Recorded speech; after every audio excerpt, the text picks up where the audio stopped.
Hey everyone, welcome to Shedding Light, episode 1. On this episode, we're going to have Jimmy Hodgins. Jimmy Hodgins is a strength conditioning coach. He's worked in the rehab setting. He's worked with, athletes, just the general population, and more recently has taken a liking into more speed development and performance stuff. So he's coaching high school track and then has his company Performance Ready, where they're working with developing athletes specifically for sprinting and track and field. But recently had an injury. He ruptured his patellar tendon. So we kind of talked to him about that, his experience through having an injury like that, the rehab process that he went through, the experience with surgery and dealing with the surgeons and all of that sort of stuff. So really interesting insights he had to offer. Seems like he had an overall positive experience through his rehab. So give it a listen and let me know what you guys think. Like and subscribe. Follow along for more content like this. Yeah, we can do whatever. How do you want to start? Just by saying hi, dude. Welcome to the show. Thank you for having me, Pat. I appreciate that. Dr. McGee. Yeah, of course, man. No, I always appreciate talking to you, Jimmy. I appreciate talking to you as a professional. We kind of started out together at Exos and we were able to work a lot together. I really value your opinion as a professional. But more recently, you've kind of been through this rehab thing as a patient. And I think that's very interesting. And you probably have a super interesting perspective. So I just wanted to talk with you to chat about how that sort of went, how your recovery has been going and all that. So maybe we should start by what the hell happened. What the hell happened? What went wrong, bro? I wish I knew what went wrong, man, but you can't dwell on that too much. But what happened was it was November 2nd, 2024, so it's still not too long ago. I've been I kind of shifted my training style, and I was trying to get to a point where I could dunk a basketball. But I found that when I was up in the air looking for the ball, I got all disoriented. So my training idea was I'm going to start jumping up and grabbing stuff just so I can kind of get an idea where my hand is and stuff while I'm in flight. So something I would do every day was jump up and just grab different high things in the gym. It was a monkey bars. And I graduated to these rock climbing things that were real high. They were probably 10'4" or something like that, up off the ground. So I'll just jump up every day as kind of a systems check, grab it and hang on it for a while. One day I was doing that. I was just in the gym and I had an audience because it was people knew that I was doing that kind of stuff. So my one friend was talking shit and he was like, "Oh, you can't grab that." And I was like, "I grab it every day. What are you talking about, dude?" So I walked over all nonchalant and just tried to jump up and grab it. I kind of missed it. So I kind of swiped it and it must have thrown my center of mass off or whatever. So I landed weird, heard a big snap, felt a big pop. I'm crumbled on the ground, but I didn't have any pain. So I was laying there just kind of looking at my leg, and I had pants on too, so I couldn't see anything. So what the hell happened? And so I was laying there for a while, figuring out everyone's looking at me, of course, because I just made a spectacle of this whole thing. I'm going to grab that big rock up there. And but after everyone was kind of looking at my leg together, we realized that my kneecap was up at mid-thigh. So I was oh shit, I snapped my patellar tendon for sure. So got ambulance out of there. And then we started my journey. Got surgery on it was a full patellar tendon tear, as we feared, as we knew, but how it always is. We got to check and see what's wrong. I was what do you mean? Look at it. We got to do an x-ray. My kneecap shouldn't be in the middle of my thigh. Yeah, it's pretty obvious what's wrong, but yeah, they all got to do their thing. So did that, got surgery, real lucky with how I got my surgery. And shout out to my boy, Joey Coconuts, by the way. He's connected with some surgeons in the area. And he was on the phone with them before I even got off the ground. So he hooked me up with getting in there. I don't want to say where I went or anything in case we talk bad about anything, but yeah. So, so you said that this happened November. The incident happened. I tore it November 2nd. I got in for surgery November 7th. Oh, damn. That is quick. Yeah. I mean, but I feel like you want to get that started as soon as possible because, you can't really Yeah. move Yeah. your leg. Yeah. You can't do You anything. have to just I be was, I floating was around focusly, your thigh. So I you can't want even to, limp on this. Like this is non-negotiable. I have to get this done, I mean, which is tough for ideally, me, because I'm pretty anti, like as anti-surgery as you can get for most things all the time. So I was like, shit, no, but this is I something where have you to get definitely surgery. This need it. sucks, dude. Yeah, because now I have a knee that I don't know how it works or anything. So, but So that's what I think is amazing about, you know, some of our medicine and stuff like that. It's like, okay, if you do have a trauma like that, like what would happen if you didn't have that option? It's like, okay, am I extending my knee ever again in my life? yeah, Probably not. how am I going to Probably. live with that? Yeah, But yeah, to get in there, 5 days later, honestly, that's sort of like a trauma thing. Hope maybe, I don't know what the typical timeline is, but getting in there as soon as possible is probably. yeah. So obviously, I'm freaking out about it the first couple of days. Like we're trying to get in to see a surgeon, and I'm looking it up, and it's like you have to get this done. Really, you have like a 3-week window, is what they say, before things start to get like it's not going to repair as well. It's not going to recover as well after 3 weeks. And initially, my surgeon was the guy that I ended up using. I had a consult with him like the 2 days after or something like that, and he was like, "I can't get you in for exactly 3 weeks." And I was like, "Shit, dude. Well, I don't want to wait 3 weeks, even if that's within the safe window." I was like, "I want to do this like as soon as possible." Mhm. Sooner is better. Same, like just like you were saying. I think in my mindset, I was like, the sooner we can get this rolling, the better we're gonna be. But luckily, I felt like devastated. Like went home from that, and I started looking up other surgeons that I could possibly go to. And then he called me that night. It was like, "Hey, actually, we can get you in like next week." So I was like, "Oh, sick, dude." So I was just laid up in a brace, a horrible brace that I got from like the general like ER. Yeah, yeah. I hated. So I was stuck in Like, that thing for a few days. Yeah, just awesome. laid up. I'm gonna pull this up. So Oh, people hey. that don't understand what a patellar tendon is, there it is. Yeah. So inferior polar patella to your tibial tuberosity, it's what extends your knee. So as you're getting in deeper ranges of knee flexion, going to jump out or land, that amount of force is kind of all taken on there. And then you Yeah. just pop that sucker, huh? Yeah, this is a great image because I had a lot of people when it first happened. They're like, "Oh, I had a buddy tore his, and then he like played a whole other quarter." I was like, "No, he didn't do what I did then. He didn't Yeah, play like another quarter." if you snip this part right here, you can't move your leg. Yeah, You're no, completely no one immobile. plays through this. Yeah, This is an off the field kind of injury. it's impossible. It completely limits your ability to extend your leg. Yeah, Interesting thing. This might be interesting for you. So, patellar tendon, but this is the only tendon in the body that's considered a tendon and attaches bone to bone. yeah. That's usually a ligament, right? Yeah, I That's a didn't know fun that fact. until I was Yeah, like yeah. looking this up. I'm like, all right. I remember getting that tidbit in anatomy class back in the day. They're like, "This Maybe is I the did. only tendon that's a ligament, but we call it a tendon." I'm like, "Oh, Yeah, sweet." maybe I did, but I forget. Um, Yeah. no, but also what I want to know is like, okay, you're doing this every day. You're jumping up to grab this thing. You're feeling good. You're training obviously to dunk, so you're feeling pretty athletic and strong. You pop that. What's your mindset like? Seconds, minutes after, and then the ride to the hospital. Where are you at in your mind there? Dude, it was I handled it. I'm really proud of how I was handling it mentally because I was like, I've had injuries before where it was like devastating, like instant depression, like, oh my God, this is horrible. All that work's wasted. I've had mostly it's been like back injuries, which are a whole other animal anyway, but all stuff that like you can kind of rehab on your own, and I did with neurosurgery and stuff. But with this one, I was kind of I don't know. I had a really positive mindset for it. I kind of took it as a challenge and as an opportunity. So as soon as I tore it, I was laying there. I was like, all right, well, it's torn. That's what it is. Let's get this taken care of and let's try to tackle this and see how well we can overcome it. This could be fun. So I kind of took it with like it was almost a fun project for me. So as much as it sucks to like That's not where we're at. That's where we're at. Our yeah, like lives. this is the way it is, man. So this is my knee now. So we'll do what we can with it.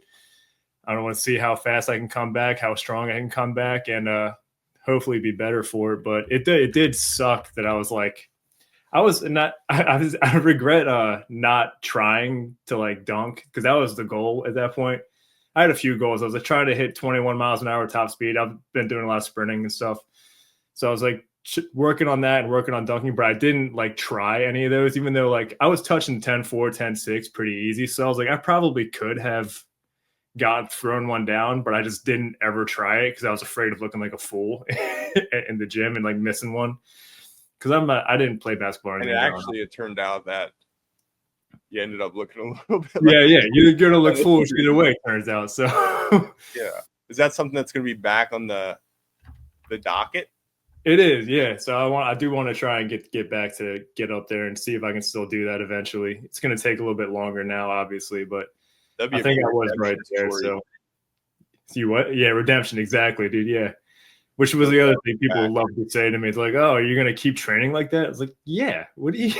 Yeah, this is a setback. It's not the end of it. Yeah, this is the way I like to do things. This is fun. So I do want to get back to doing that, but it did suck initially to like have been like, oh my god, like I knew I'm right there, and now I got to start over. So that sucks. So you felt like as soon as that popped, there was like an immediate feeling of just like acceptance of it. Like, well, as soon as it popped, there was still a lot of hope. And we were even looking at it, and my one buddy was like, it looks like your kneecap just kind of like displaced to the side. So maybe if you straighten it out, it'll pop back into place. But I couldn't straighten it, obviously, for the reasons we just described. So I was like trying to push my leg down and straighten it out, and nothing happened. And once it was straight, we could see that like, oh, that's not my kneecap on the side. That's just my leg, and it looks different because my kneecap's up here. Yeah. So that's when we realized, like, okay, it's torn. And then I kind of, all right, cool. The hope is gone. Let's just shift into we're in repair mode now. For sure. Well, yeah. I mean, that's important. I think when you have consistent back injuries and things like that, it's always just like, oh, well, maybe I'll feel better tomorrow. I'll do this. It's like you're getting like a little bit better, and then it will come back or something like that. But with that, it's just like you said, no pain. It's just like this is just mechanically not going to work anymore. We just need to get into surgery and then go from there. Yeah. So the lack of pain was probably huge in my more positive mindset with this one. So, that's a pretty big, it creates a lot of noise when you're in pain at the same time. So this time I had no pain. I was able to think logically, okay, this is how it is. We can come back from this. So 5 days later, you get surgery. What is that experience like? Surgery was, the surgery itself was fine. It's like everyone says, you go under and then you wake up and it's fixed and you're like, okay. So, you missed the whole surgery part, but the first 3 days after surgery were awful. That sucked. Yeah. The pain was there.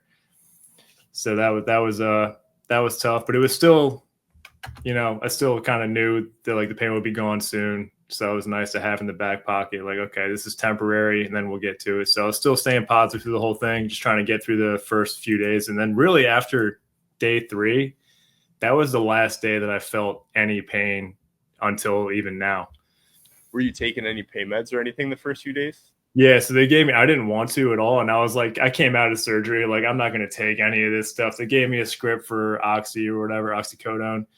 And they had like take it like however much as needed for the first 2 days. I was like, I'm not going to take this. And then like after like the whatever they gave me during surgery wore off, I was like, holy shit, dude, I need this to sleep.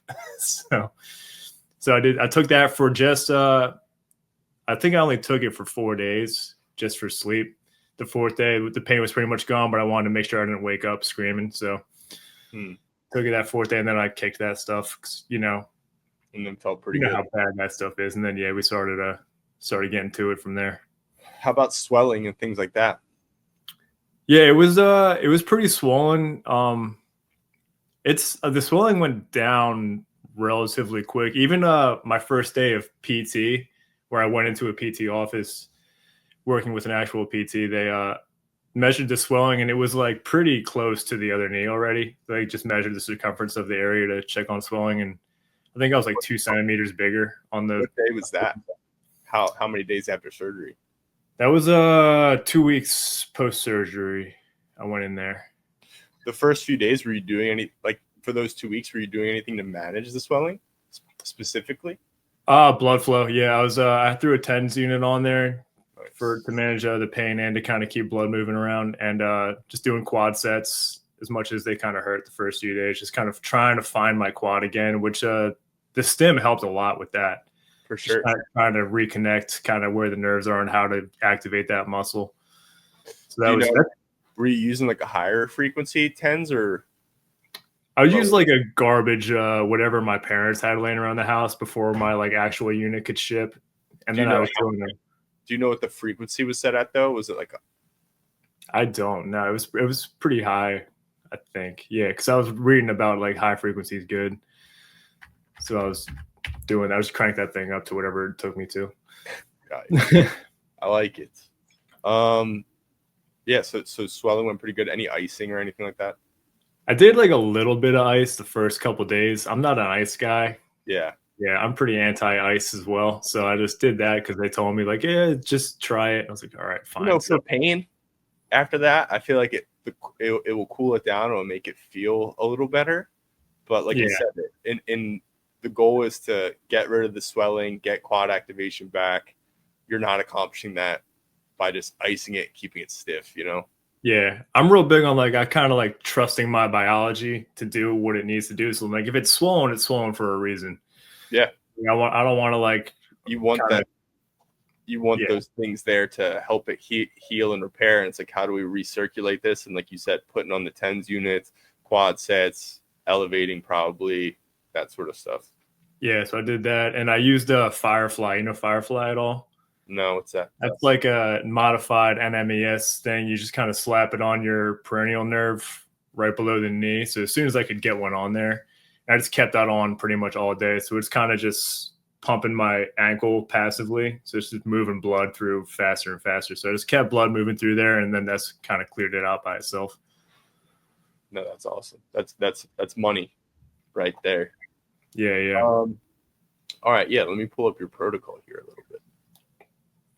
Probably hard to see. It's pretty small. I can see it. So yeah, we kind of talked about those first 2 weeks. I mean, honestly, you're not doing too much, right? It's just managing the swelling, doing all that stuff that you were saying to kind of recirculate it, get a little quad activation. But, you're locked in the brace the whole time. Yeah. And just letting everything go. So we'll go past 2 weeks. You have your first consult with a physical therapist. How'd that go?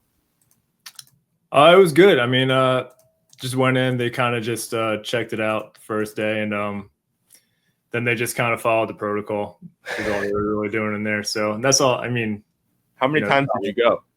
I was going twice a week. For how long? For probably 12 weeks. I went for a while. Oh, all right. So you were in there. Maybe even 20. I think I went 20 weeks. Yeah. So it was a lot of it was out of curiosity because like I've like worked in the PT space, but I've never been a patient. So like I want to see what this is all about, and also like I've never had surgery before, so I was like I don't want to like take this into my own hands and then mess something up. So I want to have like at least someone checking in on it every once in a while. So I kept going for that. And what is your thought process now about that? I think if I was to tear my patellar tendon again, I would do it by myself. Got you. If I could go back, I think what I was doing ended up working out really well. Mm-hmm.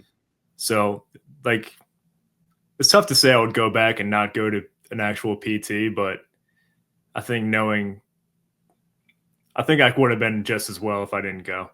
Yeah. I mean, you haven't, like you said, you have enough knowledge in the space to be able to do it yourself easily. Yeah, I mean, there's definitely parts you would miss out on, maybe like the manual stuff that you might need.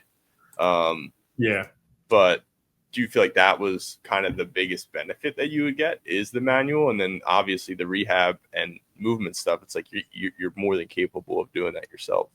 Yeah, the main things that I like really liked the PT for was was like the confidence. I'm going in and I'm getting reassured that like, okay, I'm still on the right track. And yeah, the manual therapy was great. She was moving my kneecap around, which like my sister's the PT too. And she was like, I can show you how to do that stuff. It's easy to do, like patellar mobs, but I was like afraid to touch it still. So I was like, I don't want to like crank on it. And I don't know. Just grab it and shake it a little. Yeah, pretty much. So yeah, turns out like I totally could have done that, but I was like, either still like I'm afraid of it. I have insurance, I'll just go. And the other thing that was really good was my PT was like when I was trying to get that range of motion back, kind of work into different degrees of flexion. She would like crank on it to a point where like I was definitely not going to do that myself. I was afraid to like crank. I'm going to pull it too far. Mm-hmm. So like just knowing that she could do that confidently and she's trained to do that, I was like, yeah, you do this. you can crank on it, and I'll crank to it, because she would crank to it where there was like brief pain. I was like, okay, yeah, you can do this, and I'll keep pulling it to like just below that on my own, because I don't want to like tear it. Yeah, I want it to be on you if you tear it. Yeah, exactly. Yeah, you take on the liability here. Yeah, and so I mean, whatever. Yeah, so like what? So first 2 to 6 weeks, same thing, quad activation. You're still in a lock brace. It's saying no knee extension. Active knee extension. I mean, I get that, but then it's also saying that you can do some like mini squats, which I feel like is putting even more pressure on the patellar tendon than a knee extension would. There's a few things that the protocol didn't make sense. Even like the big very basic protocol. Yeah. It's not like they like got really in depth with it, which can be good and bad. It's like a lot of freedom to be like, how can I interpret this? Yeah. But my other problem with the protocol was like my PT was she was great, and she would like try to progress me before, like, so she would have to like call the surgeon and be like, is it cool if we move him on to whatever we're moving on to? And he was like, no, that doesn't happen until like week 6 or whatever. I was like, all right, well, I'm going to do that at home. Yeah. So whatever. But he would not approve like moving beyond the protocol. Your surgeon? Yeah. Even though my PT was like, you're good. Like, you seem like you could move on to this. Like all the benchmarks they're pointing to. But yeah. Was he like, so you had like a consultation with him prior to the surgery. He's kind of giving you, sorry, I lost me here. He's giving you a little bit more, just what's going to happen throughout the surgery. And then after surgery, how much contact do you have with him? Almost, me and my buddy were just talking about this. My friend just tore his bicep, and what did this, so he's going through kind of the same thing. And he's like, I got my surgery and I haven't seen my surgeon yet. I was like, yeah, it is weird. You just kind of like get the surgery. I didn't even see him before. Like I saw him at the consult, and then like I saw like the anesthesiologist and everybody, and then like I didn't see him until 2.5 weeks later. I mean, I think that's the thing with surgery. It's like once you get it, then it's like, where'd they go? Yeah, they're just like, all right, you're done. Yeah. And I would like to see,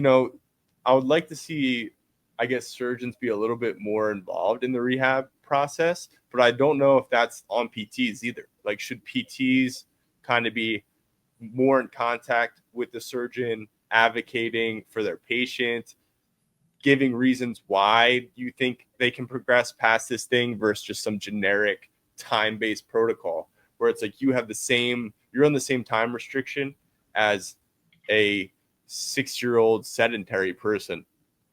Yeah, exactly. Yeah. You who is dialed in with your health, your nutrition, obviously your mindset, your training, you've taken care of yourself so much. You rupture your patellar tendon. You shouldn't be on the same timeline as someone else. So a lot of times I know they want to be safe, but I think it can also be really restricted.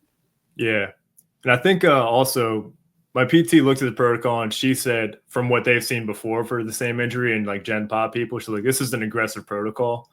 I was like, okay, great. So at least it's like a faster than like, at least it's not like what an 80-year-old might be getting or whatever. But it's also, like I'm also like I'm taking care of it. I'm attacking this thing head on. I'm doing a lot of things that are in my head. I'm taking peptides. I'm doing the stem stuff. I'm doing BFR. I'm doing all this extra stuff to try and help speed this up. And they're like, it's funny how like uninterested everybody was in that stuff. As far as my PT and the surgeon. So I even asked him about peptides at the consult. I was like, is that something that would help? And he was like, it's not going to hurt you, but I'm not convinced that it's going to help either. So if you want to do it, go ahead. So I did. Yeah.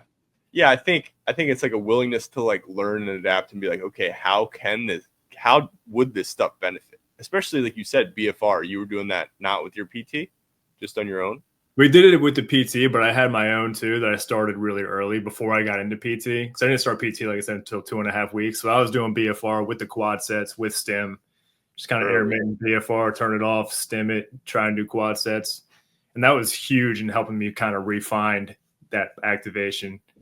So like really helps you kind of feel that muscle again. Yeah, I mean, BFR, all these other things that you could be doing. It's like if we wanted to, and the surgeon being like, oh, I don't think the peptides are going to help or anything like that. It's like, how much do they actually know? Yeah, he said that he looked into it a lot and he just wasn't convinced, but he was a little bit more, he was nice that he was like, you can try it if you want. It's not going to hurt you. You're not going to OD on peptides. I was like, yeah, all right. Yeah. So I started that like immediately. I ordered them that day and got started on injecting that right by the knee. I mean, this is very anecdotal regarding the peptides. So you were on BPC. I was taking BPC and TB 500. Yeah. Taking 500 BPC and 250 TB every day. And I mean, peptides. What dose? What dose? Yeah. 500 mg BPC and 250 TB. Now I just kind of pull them into the same syringe, slam them into my leg, just kind of in the quad right near the injury site. And you like, so obviously first time going through this, you don't have anything to compare it to, but you feel like that helped. I mean, I don't, yeah, like you said, it's hard to say. I don't know. And I threw the kitchen sink at it. It's like I was doing, I was getting direct sunlighted on it on purpose. I was doing, I was doing what? Liver kinging it. Yeah, I was liver kinging it. I was Jack Cruising it. I was taking a ton of collagen, just slamming, drinking bone broth like crazy. I was doing stim, like I said, that Firefly device. I had it on me all the time, so I was like walking around with it on. So I'm constantly stimming my leg, blood flow's moving through all the time. I was doing the peptides, I was drinking collagen, I was stimming it, BFR, and yeah, I'm doing. So I don't know, like if one of those things worked and some of them didn't, but you know, I'm not doing an experiment. I'm trying to get better, so I'm just throwing everything at it. And if something's working, great. If none of it's working, maybe I would do. You don't care what moves the needle. You just want to get better. I'm just moving the needle, dude. Yeah. There's a time and a place for experiments. I'm on a mission to get better. So I don't care which thing is working, which thing's not working. I just want to get everything that's safe to fail, I was doing. Anecdotally, with the BPC thing, I had a patient who had a peripheral nerve injury, couldn't extend the knee at all. Tried doing that 4 days later. Kind of similar to a patellar tendon rupture, right? Like just no knee extension. Like quad, just peripheral nerve injury to the rectus femoris, and then can't extend the knee, and takes that 4 days later, is activating the quad and extending the knee. Yeah. So it's just like there's a ton of anecdotes like that. Like peptides have been huge, and like I was doing strongman and powerlifting for years before all this. And the powerlifting and strongman community love peptides because they're always blowing biceps and tearing hamstrings and stuff. They've been on peptides forever, and they all swear by it. And again, who knows if that's working or not, or if they're just healthy and they just recover fast because that's how they're set up. But I don't know. There's a lot of anecdotes saying that this goes fast, and it like maybe that's why I haven't had pain this entire time. Maybe that's why I'm recovering relatively quickly. I'm beating that written out protocol by a lot. So I don't know, but I mean, in my mind, it's like I was questioning whether this person would be able to walk independently again. Yeah, and now they're fine. So it's like, okay, well, maybe that's something to look into because nothing else has really changed. That was the one variable, at least in this case. So that's super interesting. I think there's a lot of like animal studies where it works really well, but it's like apparently really tough to get human studies approved because whatever, because people are shutting it down, or maybe something's unsafe about it. I don't know what would be unsafe about it. It's just amino acid chains. It's probably not unsafe. It probably just helps people. And that's the issue. That's the skeptical take on it, which is my take. I think that's probably what's going on. Get better quicker. Yeah, and then I don't need everything else. Your money. Yeah. Yeah. So kind of progressing, doing your normal PT stuff, cranking on the knee, getting flexion back. Any time throughout the rehab that you felt like a hiccup, that you felt like you kind of hit a plateau? Dude, no, which has been awesome. It was just a steady progression. It's been progress. Every visit, something was better. Every day, something was better. People kept asking, like, how's the knee? And I said, better every day. And I meant it. It was literally wake up and something feels better every single day, even still. And in your mind, like, what was your timeline of like wanting to get back? The timeline that I had, so surgeon said 6 months, you should be back to being able to do everything that you were doing before. It turns out I found out later that he didn't really quite understand what I was doing before. Yeah, so yeah. I was like, he was like, maybe not. So I was my most recent visit was like 4 weeks ago, and he was like, how's it going? Are you like running and stuff yet? I was like, yeah, I'm running. I'm just working on, the only thing I haven't done yet is sprinted, but I've run up to like 12, 13 miles an hour on a treadmill. And he was like, oh, so you are sprinting. I was like, no, dude, that's not sprinting. Like, I'm trying to get back to like 20. What is sprinting for you, Jimmy? Sprinting, you're like max effort running, like upright running. Oh, but like what miles per hour would you get? Oh, like 18 is where I would start. That's where like a sprint starts. Yeah. 18 miles an hour, somewhere in there. So when I get back up to that, and I'm like around there. I'm running at 16. I think I could run 18, 19, but I just haven't pushed it yet. I'm just trying to stay the course. Because that's my big flaw is I'll do stuff too soon, which is part of the other reason why I wanted to go to PT. Kind of someone to kind of hold the reins on me. It's kind of nice to be on a timeline, especially if it's lengthier, because it's like, hey, we have time to progress. We have time to get into these things, especially with phases. It's like, okay, we're building as we go. Versus like, I don't know, sometimes if you don't have a timeline like that, people are like, why am I not getting better? Why am I not back to my normal stuff? And it's like, well, it takes time. Yeah. But if you're kind of patient, you're like not expecting to just be better quick. If you're expecting, oh, I got 3-4 months of this, then I think, it can help with your mind a little bit that, it's a process. Little things are going to pop up and we just need to keep moving. And recognize, like you said, what is feeling better today. It might be a little funny here, but I feel better like this, doing this instead or whatever. Yeah. There's a ton of ways to kind of PR along the way. Yeah. Whether that's like a pain PR or like I was like able to walk down the stairs more smoothly. I'm like, hell yeah, dude. Everything's going great. That's awesome. So, when did you follow this protocol pretty to the T then? Yeah. If they were. I guess I followed it, but I followed it at my own timeline. Like I went phase by phase, but I progressed when I felt I was ready. Got you. So like if I was like I think I ditched the brace. I think I wasn't allowed to do that until 8 weeks. I got rid of that thing at like week 5. Yeah. I was like, I'm not wearing this thing. I can't sleep in this thing. So, once again, you're getting good quad activation, obviously. If you can control your knee from just collapsing, it's like, why do we have the brace? It's like there's this fear of like, oh, after that initial inflammatory period, it's going to be at its weakest, and we need to make sure that it doesn't like rupture or whatever again. But it's like, how do we strengthen it? By just we got to put load through it. We got to put stress through it. You're not doing a 1 rep max, but it's like walking, I think, without the brace when you have good quad control is like what you should be doing as fast as possible. You should be getting back to normal activities of daily living without support as quick as possible. Yeah. Like I forget when I was allowed to do this on the protocol, but I started ditching the crutches around my house completely around like day 12. So I was just kind of walking, locked out brace. So I'm like kind of peg legging it, but I was like putting weight through it. And my surgeon was great about this too. I was like, when can I put weight on it? And he said, as soon as I stitch you up, you can put weight on it, but it's going to hurt. So probably don't for a little bit.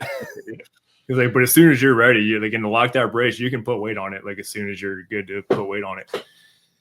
So I took that, and that's what I kind of ran with. I was doing single leg calf raises in the brace, just kind of standing on just the affected leg, putting my whole weight on it, just doing calf raises. Week 3, I was doing that. Mm-hmm. So, because in my head, I'm like, my knee's locked out. I'm not stressing the tendon too much. Like, it's still healing, but I'm able to kind of put force through the whole joint and get everything turned back on. Yeah. So I wanted to do that as soon as I was able to.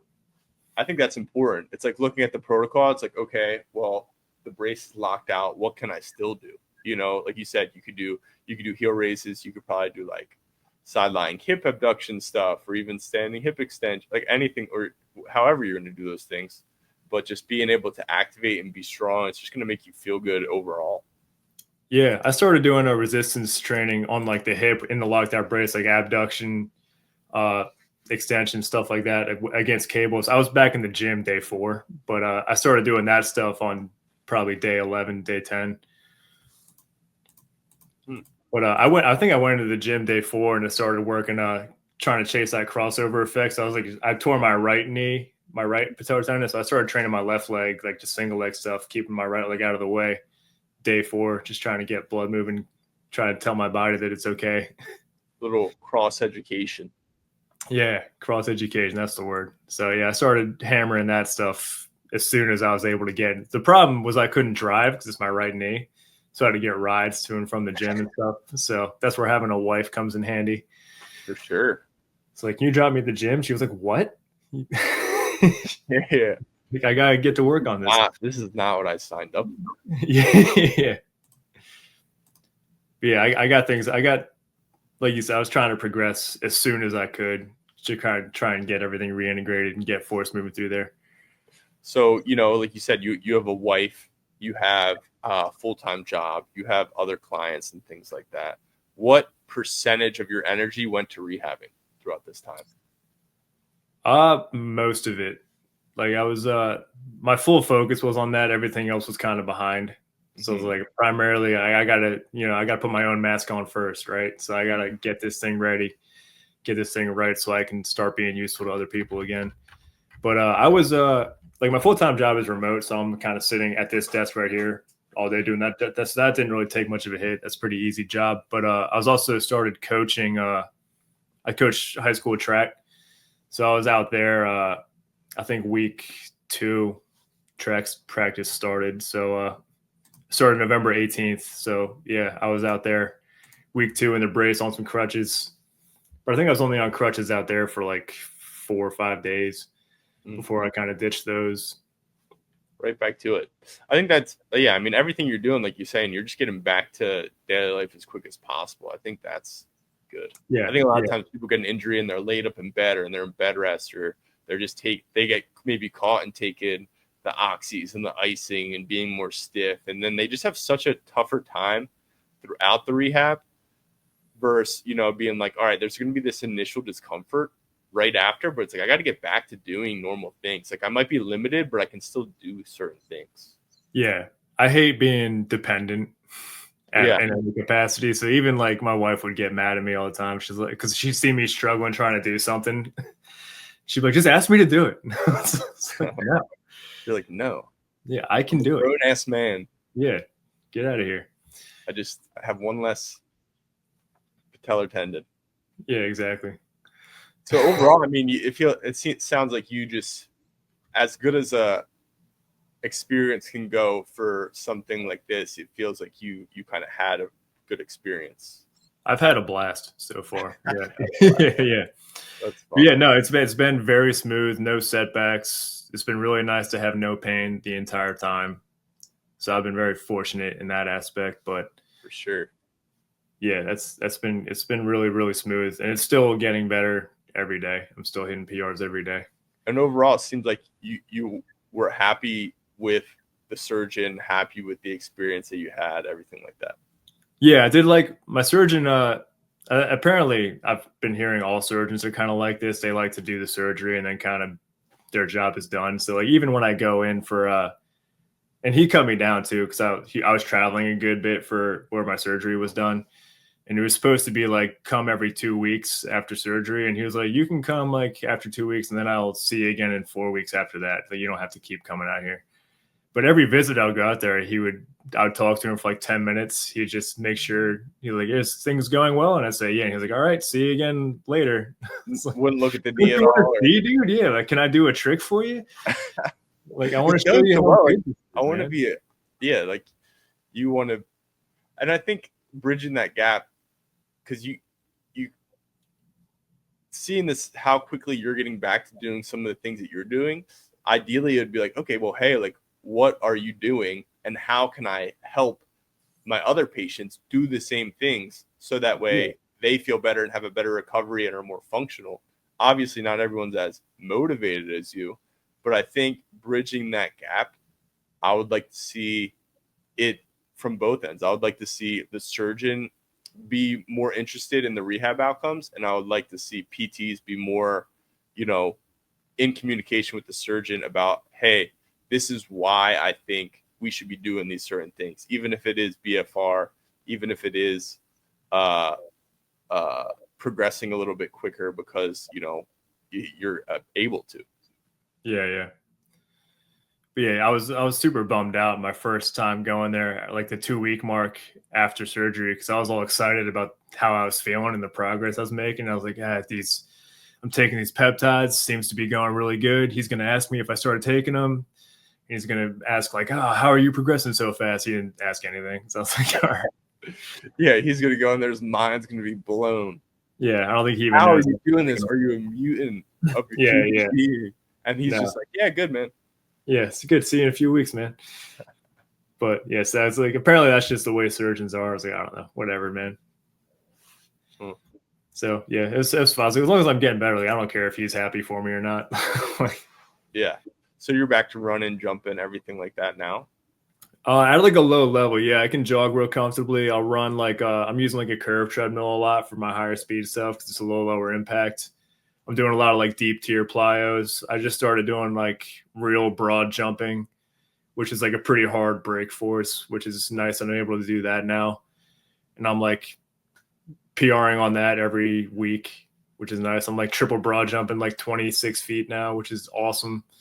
So I'm getting back to almost where I was before, which is around 30 feet. So we're getting up there. Things are going good. Nothing hurts still. It's feeling strong. I mean, that's the most important thing. It's the most important thing. All right, Jimmy. Well, thank you for coming on the show, bro. Great talking to you about your rehab. I'm glad that, you're back to doing what you love to do. And yeah, obviously we're going to have you back on to talk more professionally about some of the things that you're doing regarding, performance ready, your business, coaching, and that sort of thing. I definitely want to talk to you more about the coaching thing and how that's going.